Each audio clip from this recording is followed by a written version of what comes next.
not that song. Mike's Daily Podcast. Episode 887. Hello, it's Mike Matthews broadcasting from Cafe Anyway here at the last place on earth, located somewhere in Podcastro Valley.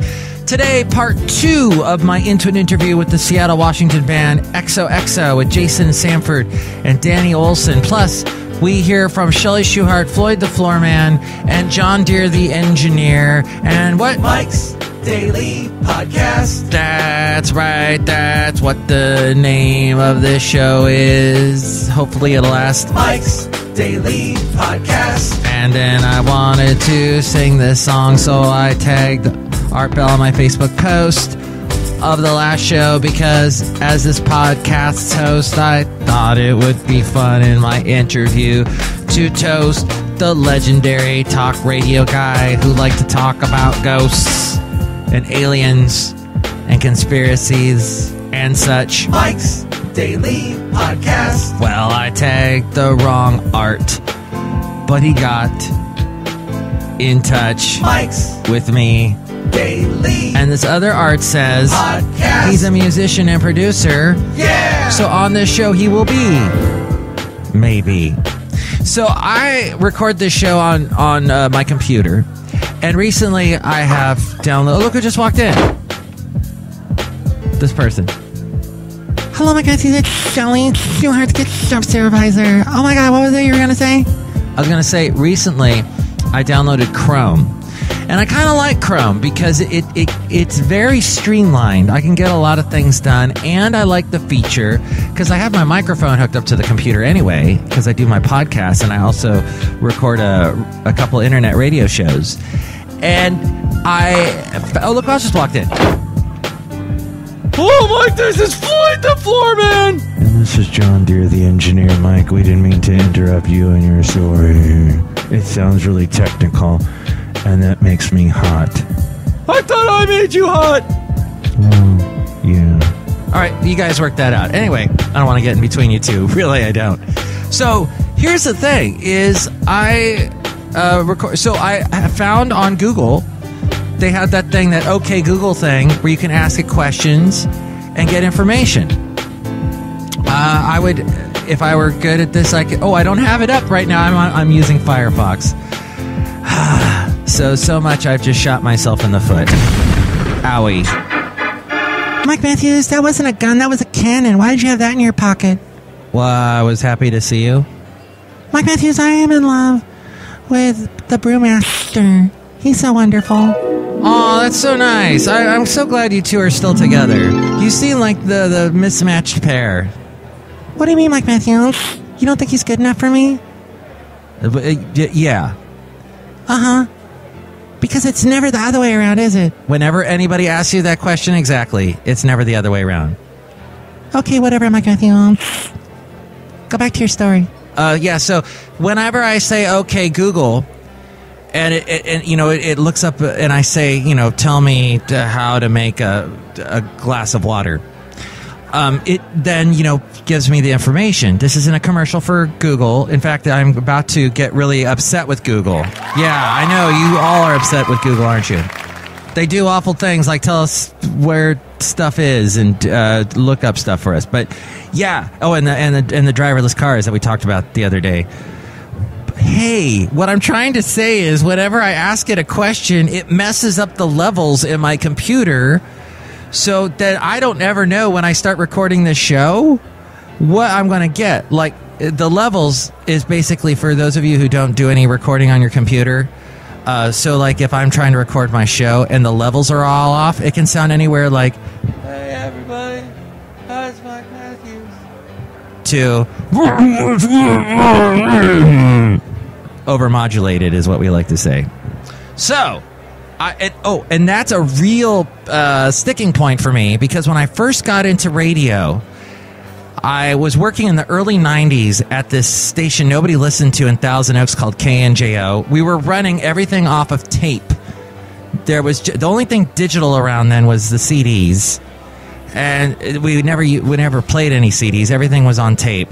If we wanted to play a song, we'd have to record the song from CD to tape and then play it back. It was so dumb. But this guy there named Doug Eldred. Ugh. Gosh, that guy. You remember I was talking about big egos the other day on this show? This guy, his ego, so big he had to change his name on the radio. Well, you know what? He might still be in Thousand Oaks. He'll never leave Thousand Oaks. He's stuck. But he used to just torment me relentlessly, and he would bug me about my levels, and he would say, "Oh, your levels are always off, man." In fact, so much so that when I got a job, I found a better job in radio. I was working at a station called KHAY, had a huge listenership. Totally went up the ladder when I got that job, and then created all the characters that you hear on the show now. Because I was doing that show for like 11 years with those characters on the Santa Fe Cafe.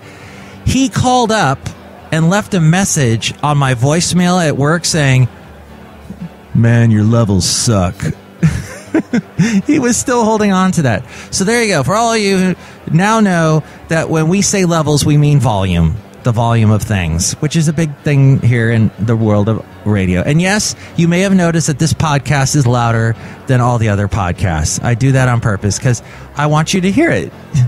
Because I don't want you to have to play with the volume knob and have to turn it up and go, "What's he saying?" Because this is all really great stuff. All right, I'll turn the volume down. It's too loud? Okay. How about now? Is that better? What? What's he saying? "Mike, I can't hear you." Oh my God, your volume's always big, Floyd. Thanks. Yes, Mike, he does talk rather loudly.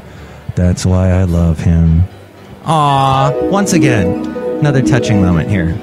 So, what do you think of the levels of this show? What do you think about me and Art Bell? Oh, and the guy that I talked to who is a musician named Art Bell. I accidentally tagged him because I looked up Art Bell, and I guess Josie Milner, who I interviewed on this show once, a country singer, she is friends with him. So maybe we'll get Art Bell on the show, but not the talk show conspiracy theorist Art Bell. But we are going to talk about him a little bit more in my interview with EXOHXO, which is coming up. So you can tell me what you think about all those things and levels and whatnot at email me, MIKEs-DAILY-PODCAST@gmail.com. That's where you can email me, and we read your comments in the section emails for meal, wheels on meal, meals on wheels. That's where you want to email Wheels on Meals with all of your answers to those questions I was giving you previously. Emails from email is the name of the segment that we do. Emails from email and your and not so comments, because you can also comment on the show at Mike Talks. That's where we are on Twitter. On Facebook, we're at facebook.com/MikesDailyPodcast.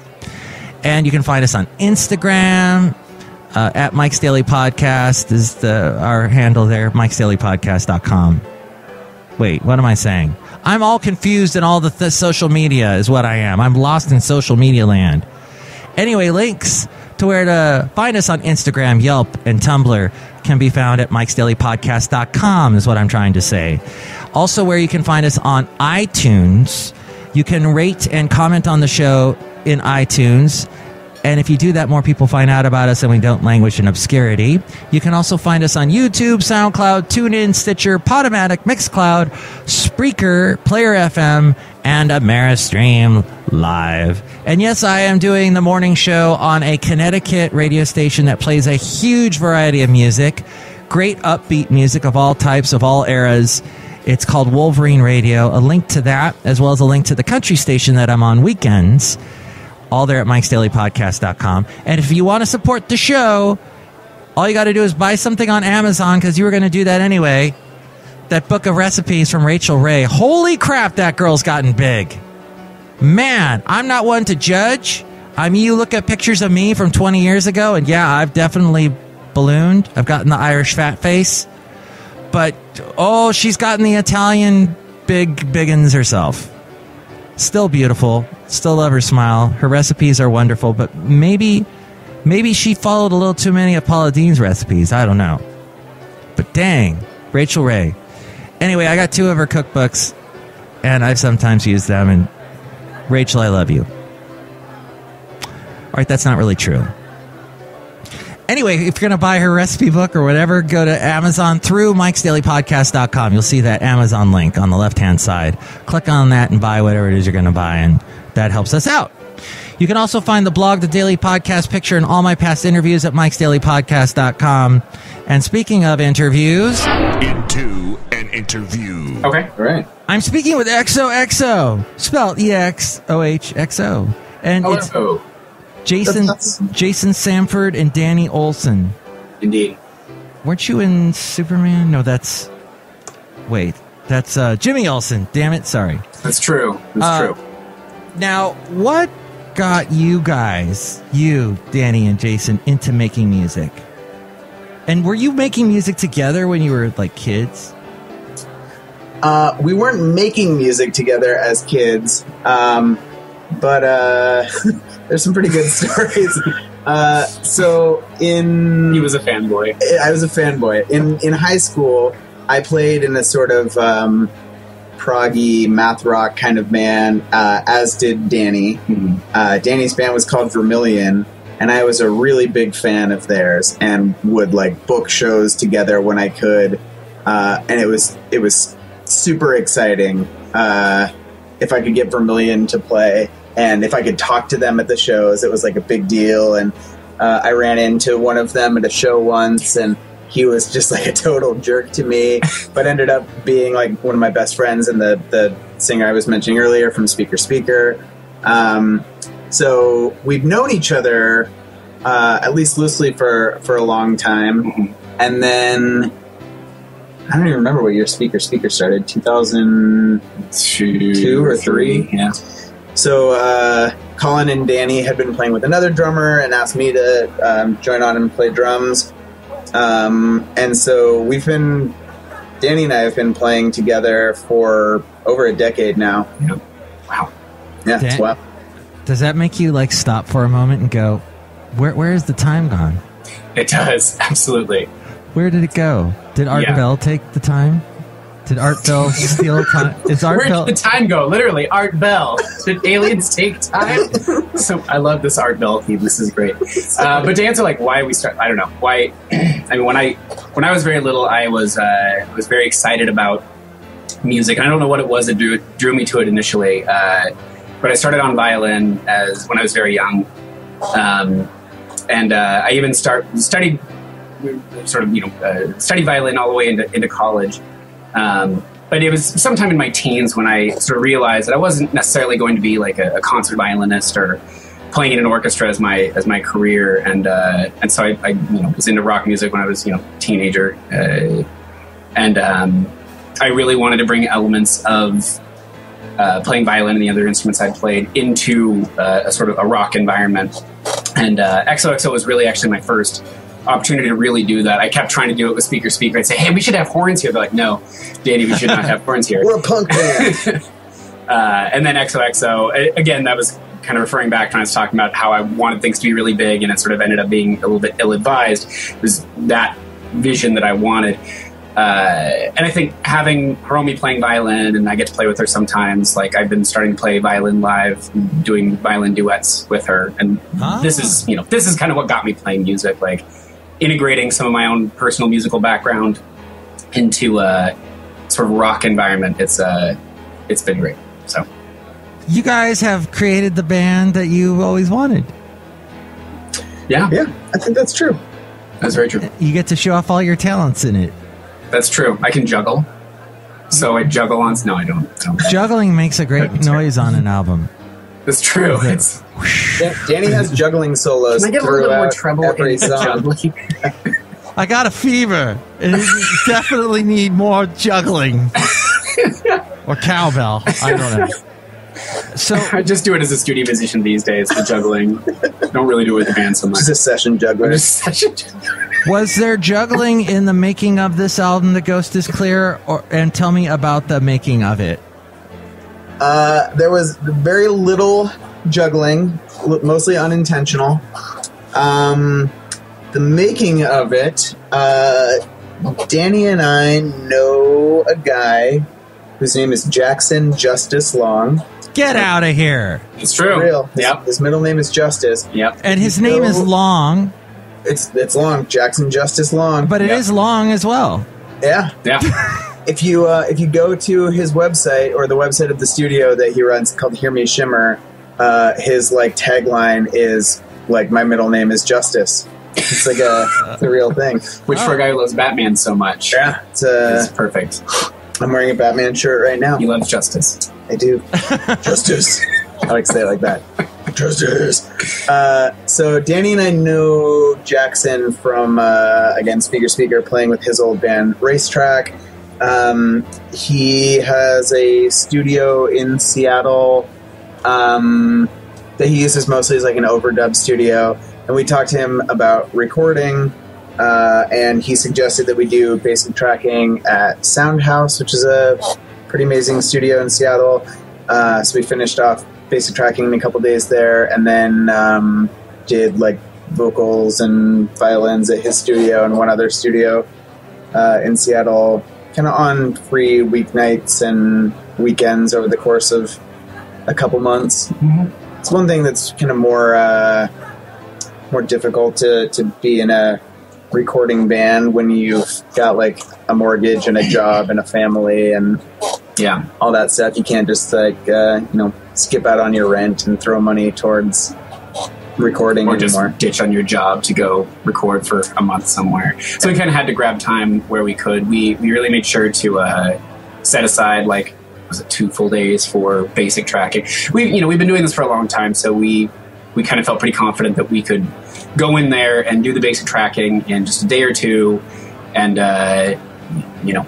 book some like kind of after work sessions or weekend sessions, and bang out the rest of the overdubs and the vocals. And honestly, the story of recording is probably fairly boring because we're kind of good at it. So like we just kind of bang through it, and And there's so many parts you guys have in your music. There's so much. It's so thick of lush, rich, a lot of things. A full cast. That came through. That's great. Yeah, a lot of instruments. Mm-hmm. That does not sound easy to do, to record all that.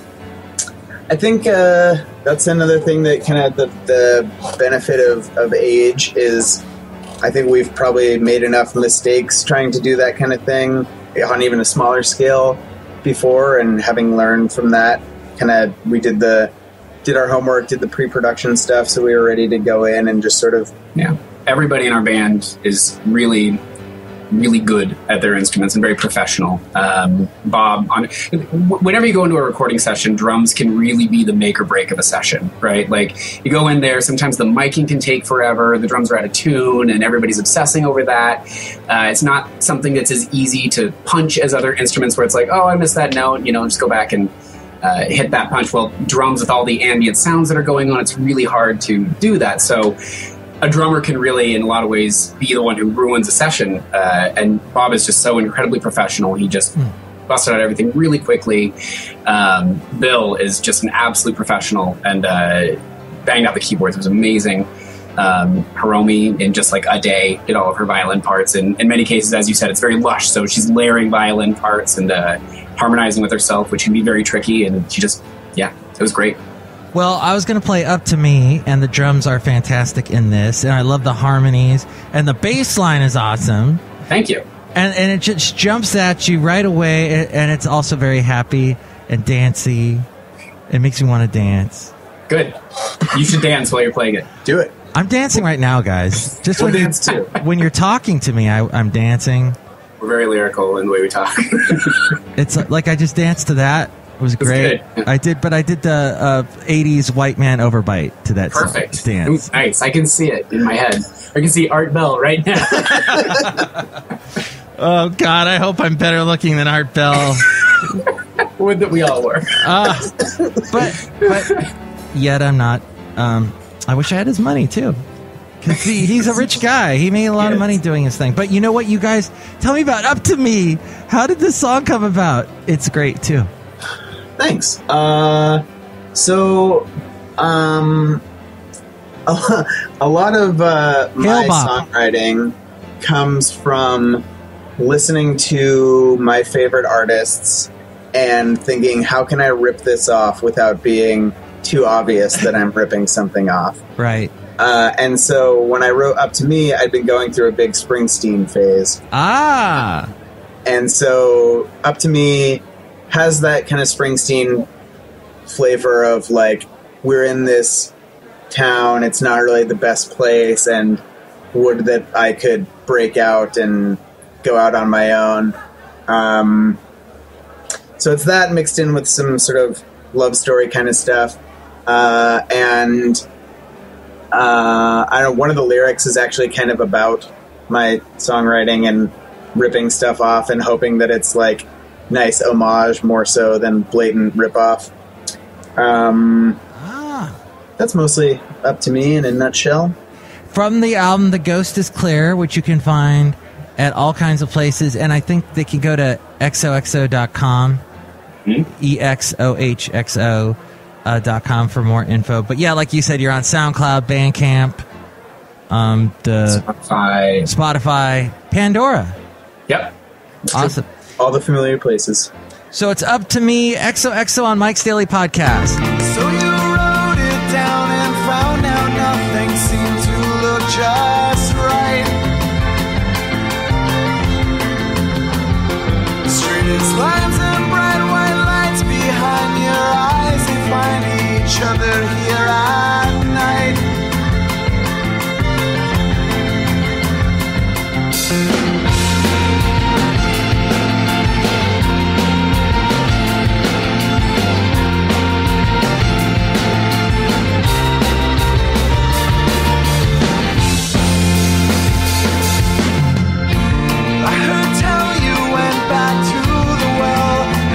Yourself in all the old familiar places.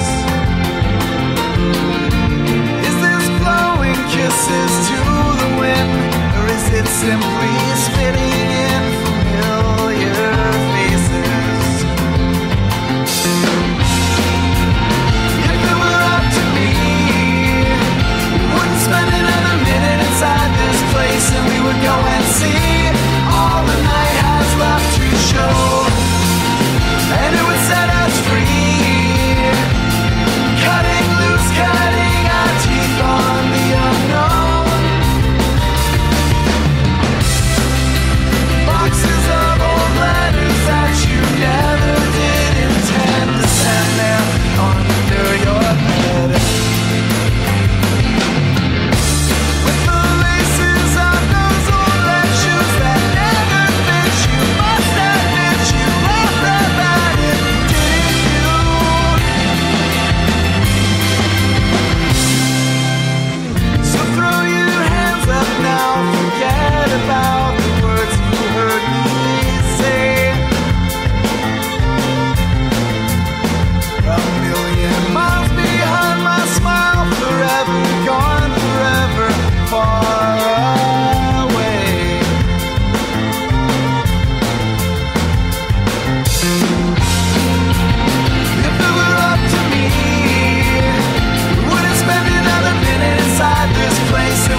my gosh. Are you feeling the love for EXOHXO like I am? That is Up to Me, a song from their album, The Ghost is Clear. As we go outside of Cafe Anyway, here at the last place on earth located somewhere in Podcastro Valley, where we bring you Mike's Daily Podcast. Hey, I'm going to bring you part 3 of our 4-part interview on the next show. And here's today's podcast picture. So you can see a picture of the current members of EXOHXO right now at MIKEs-DAILY-PODCAST.com. Check them out. They're all good-looking people. Fine, fine specimens. And a great band. That was kind of creepy how I said specimens, wasn't it? Sort of like I want to collect them, put them in little jars or something. It's really, really strange. Very odd. But I would do that because they are succulent little young lambs. Or however that goes from Austin Powers. By the way, my dog Basil is named after the character from Austin Powers. What? You didn't realize that, Basil? That's true.